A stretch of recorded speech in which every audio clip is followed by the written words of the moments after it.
with the help of the unrivaled range of BBC journalists right across the world. And gathered here in this building, I'll also draw on my time reporting on global conflict. Frontline experience that helps me know who to talk to and who to listen to, meaning our analysis is unbiased with absolute.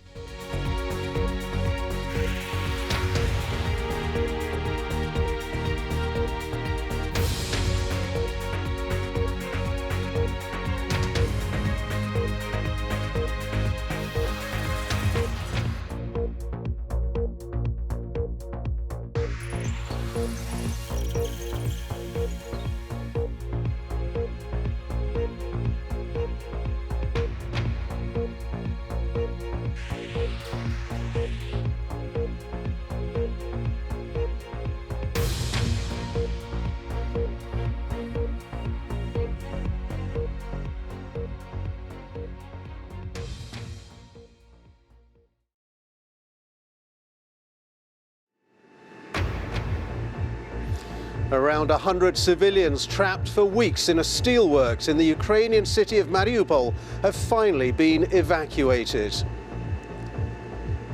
They've left hundreds more behind, but those who've escaped have been speaking about life under constant Russian bombardment. When the shells started landing there, I thought my heart would stop and I would not survive. Also tonight, calls for action to end what some see as a culture of misogyny at Westminster. It follows the resignation of the Tory MP Neil Parish, who'd admitted viewing pornographic material on his phone in the Commons chamber. Mass protests in Sri Lanka as the government struggles over the crippling cost of living. The most detailed 3D model of the female anatomy to help better medical diagnoses for women. And after Katie Taylor retains her world boxing titles in a historic fight, there's already talk of a rematch against Amanda Serrano.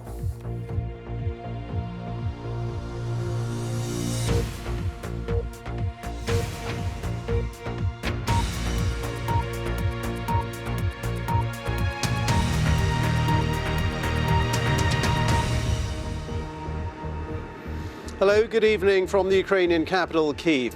Ukraine's President Volodymyr Zelensky said tonight about 100 civilians have finally been evacuated from a besieged steelworks in the southern city of Mariupol. The United Nations and the Red Cross are coordinating the operation. They're hoping to rescue hundreds more people still in the steelworks, the last part of the city controlled by Ukrainian fighters, who are now making a desperate final stand. Well, the Azovstal steelworks, with a sprawling network of underground bunkers and tunnels, has been devastated by constant Russian bombardments. The people trapped there have been gradually running out of food, water and medicine. Our correspondent, Laura Bicker, reports for us now from Zaporizhia, where the evacuees will be taken. After 60 days in darkness, they can finally crawl into the daylight. Above ground, they pick through the rubble, the remains of their place of refuge. They've lived in a maze of tunnels below this vast steel plant for weeks, the only way to survive the Russian bombardment. Svetoslav was 6 months old yesterday. Nearly half his life has been underground. Supplies have been cut off for weeks. The children were hungry, this woman says. More than 100 people have been allowed to leave. Their horror is over for now. I can't believe it. 2 months of darkness. When we were in the bus, I told my husband we won't have to go to the toilet with a torch and use a bag as a loo. The Azovstal steel plant is one of the biggest in the world. A unit of Ukrainian fighters has tried to hold on to the site as this once vibrant European city was pounded by the Russians. Civilians took shelter underground alongside them, but the bombing was relentless. The Azov group claim that even their hospital was targeted. People have all variety of injuries. It's fragmentation wounds, it's shredded wounds, it's lacerations, it's the fractured, it's the bullet wounds, wound channels. it's amputations, serious condition, in critical condition. And there are a couple of hundreds of them. But now there is a glimmer of hope. It will be a tense wait to see if more will make it out of this city alive. Around 100 civilians are expected here in Zaporizhzhia tomorrow, but there are hundreds more still trapped within the steelworks, and there are thought to be 100,000 people within the city of Mariupol itself. That gives you an idea of the scale of the operation still to come. Talks are underway, but I'm told those negotiations are delicate, tense and complicated. Everyone wants to see this succeed. Laura Bicker, BBC News, Zaporizhzhia. Well, meanwhile, here in Kyiv, Nancy Pelosi, the Speaker of the US House of Representatives, has made a surprise visit for talks with Ukraine's President Volodymyr Zelensky. She said the United States would stand with Ukraine until, in her words, the fight is done. She promised that Congress would move quickly to deliver $33 billion worth of aid proposed by President Biden. Nancy Pelosi is the latest high-profile international political figure to come to Kyiv and offer President Zelensky moral support. And he's getting much more than that from the United States, some $33 billion worth of economic, humanitarian and military assistance promised by President Biden. Speaking in Poland after Nancy Pelosi had left Ukraine, she said Ukraine is fighting for everyone's freedom. Do not be bullied by bullies. If they're making threats, you cannot back down. That's my view of it, that we're there for the fight, and you cannot fold to a bully. Russia is now stepping up its offensive on the Eastern Front in Donbass, raining down rockets, artillery and tank fire on Ukrainian trenches and bunkers. After 2 months on the front line, these Ukrainian troops from the 81st Brigade are now pulling back for a short rest, a break from the relentless Russian onslaught that has killed and injured many of their colleagues. A combat doctor treats some of the troops for trench foot because they haven't been able to change soaking wet boots and socks. This is a good opportunity for the boys to rest and to return to the fight with new energy, to recover physically, morally and psychologically. But before too long, his men will be heading back to the front line, perhaps to face an even more ferocious Russian attack. This war, which President Putin had hoped would only last for a few days, could now rage on for months or even years to come, consuming more lives with every passing day.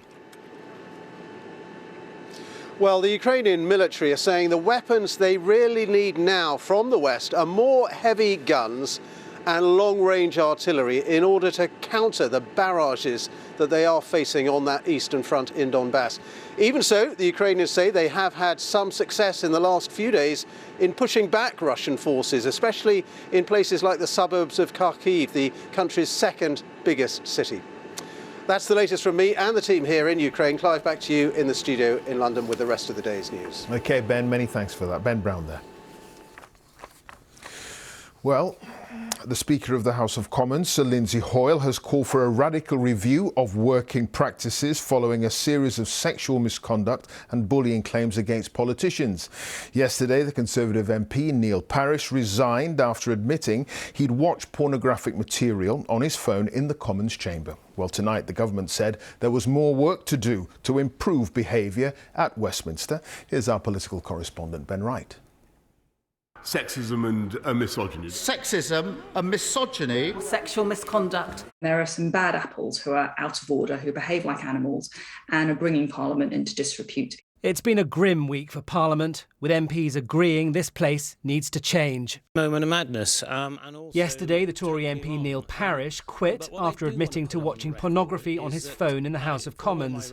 That followed the backlash to an article about Labour's Deputy Leader Angela Rayner. There was cross-party outrage at a story saying she crossed and uncrossed her legs to distract Boris Johnson.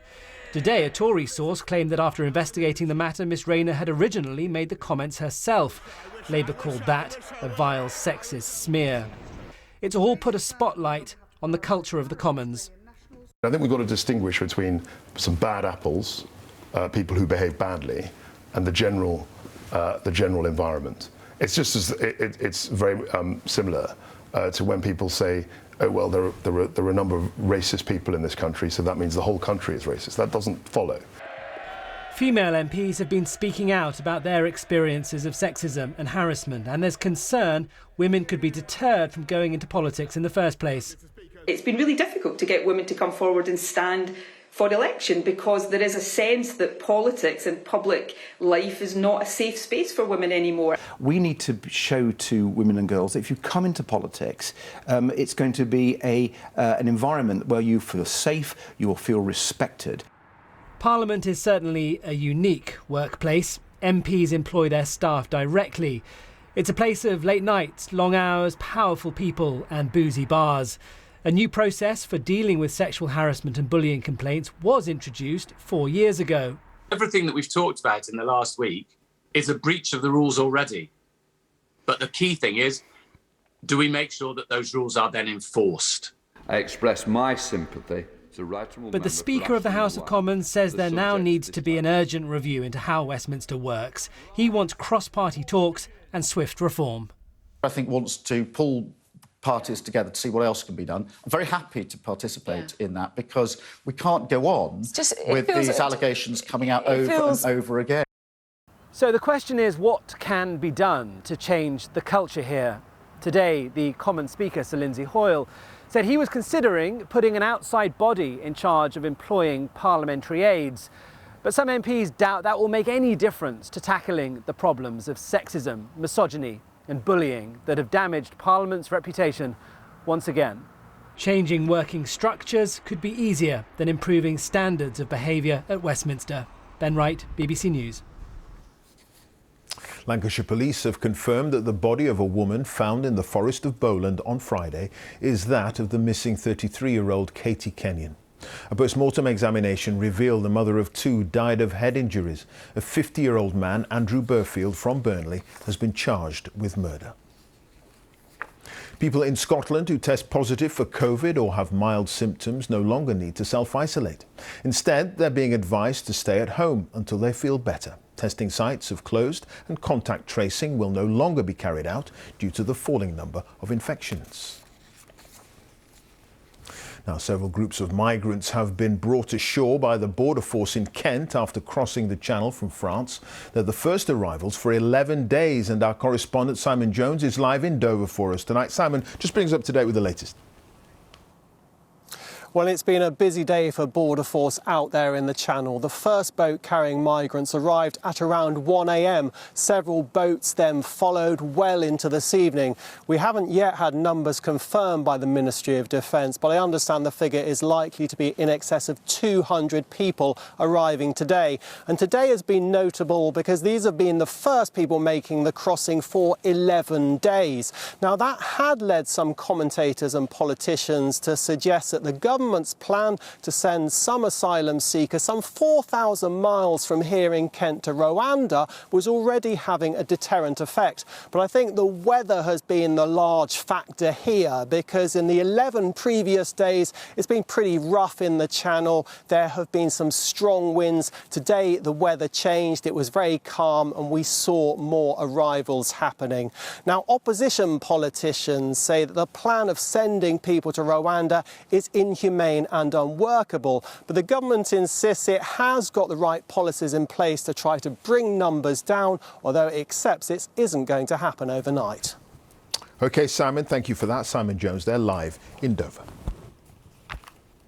The cost of living crisis is a global phenomenon, and tens of thousands of people have taken to the streets of the Sri Lankan capital, Colombo, protesting steep price hikes for essential goods. Dwindling foreign currency reserves mean the island nation of 22 million people is struggling to pay for food, fuel and foreign medicines. Today's rally is the culmination of a week of demonstrations uniting the country's different ethnic groups, all in opposition to the government. From Colombo, Ambarasan Ethirajan has that story. A bruised economy bringing thousands to the streets. The country has run out of cash, struggles to import essential items. These Sri Lankans aren't giving up. They demand a course correction. People are dying in the queues. Vimarsana Ranasinghe has been camping here for 18 days. For people like her, basics have become luxury. You cannot afford to live here. Food prices are increasing day by day, and shortage of fuel, gas, and all other essential goods, and also medicine. So it's very difficult to live. A classic case of a country living beyond its means. Now, Colombo is running from pillar to post for loans. A rude awakening for Sri Lankans. I have been coming to Sri Lanka for the past 25 years, and these protests are quite extraordinary. Ethnic fault lines, they run very deep here in Sri Lanka. But the cost of living crisis has brought three major communities, the Sinhalese, Muslims and Tamils together. Elsewhere in Colombo, in a show of strength, the opposition turned up in huge numbers. The present government has led our country into total bankruptcy. There's abject poverty in all sectors of society. This government is an incompetent government. Government is on a back foot. We missed the point. We should have known. For example, 2020, when we started with a fresh government, no one can say that we didn't have the facts. I mean, if you are a good analyst of the economic situation, you should have known that this is coming. The only thing that you couldn't have predicted was the corona impact. The country's economic recovery is going to be long and arduous. These people want to ensure the government gets it right this time. Anbarasan Thirajan, BBC News, Colombo. It might seem hard to believe, but for medical students, access to detailed models of the female body are hard to come by. Historically, they've had to rely on images of the male body in the teaching of anatomy. Well, now the most intricate 3D model of the female body has been produced, and it's hoped the software will help enhance understanding and perhaps even improve diagnosis of health problems. Our medical editor, Fergus Walsh, has that story. The female anatomy, in all its minute and precise detail, something that's been largely missing from medical textbooks and teaching over the centuries. Just this angle here in females is much wider than we would see in males. At Brighton and Sussex Medical School, first-year students are being taught using this new 3D female anatomy tool. So next we're going to add on the breast tissue. The male body has been the default reference image for medical textbooks. Several studies suggest women are more likely to be misdiagnosed than men for a range of conditions. Previously, the teaching of anatomy has always been based on the male form, and then the differences in females added on as an almost strange kind of adjunct. So it wasn't providing that really accurate information at students' fingertips, which they need not only when they're learning, but when they're doctors in practice. These students have yet to study on actual patients, but the hope is, by having both female and male anatomies in exquisite detail, it'll help prepare them for medicine in the real world. It makes a huge difference because women aren't just the sort of small men that medical textbooks usually make them out to be. We can see the full differences rather than just putting some anatomical aspects of a female onto a male pelvis. We can see an actual female pelvis and the acute differences. It's a far cry from anatomical images of centuries past, which often relied on dissected bodies of male criminals. And it's much wider in females than it is in males. The developers say the female 3D anatomy is the most detailed ever produced and is already being used in over 350 universities. Fergus Walsh, BBC News, Brighton. Now, with all the sport, here's Chetan Pazak at the BBC Sports Centre. Hi, Chetan. Hi, Clive. Thank you. Good evening. Highlights of today's football follow the news, so if you don't want to know the scores, you'll need to look away now. And Everton's hopes of avoiding relegation from the Premier League have been given. Leeds and Burnley above them. Tottenham were temporarily fourth after beating Leicester 3-1, but Arsenal replaced them with a 2-1 win at West Ham. And Scotland Celtic are a step closer to winning the Premiership title after a 1-1 draw with Rangers. Jota gave the home side the lead in the Old Firm derby just after 20 minutes. But Rangers equalised midway through the second half through Fashion Sakala. The result means Celtic stay 6 points clear at the top with 3 games to go. Chelsea restored their 4-point lead at the top of the Women's Super League after holding on for victory at Birmingham City. Pernilla Harder's second-half penalty was the only goal of the game. The win means the title race remains in their hands, with Arsenal keeping the pressure on with their 7-0 victory over Aston Villa. And the biggest fight in the history of women's boxing lived up to expectations in the early hours of this morning as Ireland's Katie Taylor beat Amanda Serrano at Madison Square Garden to retain her undisputed lightweight title. With more on a night that will live long in the memory of boxing fans, Adi Adedoyin reports from New York. And still, the undisputed lightweight champion of the world. Katie Taylor retaining her world titles after a battling and bruising encounter. A career-defining performance and a defining night for the sport. Serrano, all smiles on the way to the ring. Taylor, calm and composed. Both found the target early, but it didn't take long for things to heat up. Taylor decided to fight fire with fire in the 5th and almost paid the price. The champion showing incredible reserves of courage to survive over the next 2 rounds. Roared on by the crowd, she rallied in the later rounds, the last few seconds, an all-out brawl. A brilliant finish to a brilliant contest. A performance from both fighters that more than lived up to the occasion. This was billed as the biggest bout in women's boxing, and what a way to write their names in the history of this iconic venue. The best night in my career, for sure. I wasn't sure if anything could reach my Olympic gold medal moment, but tonight was absolutely the best moment of my career.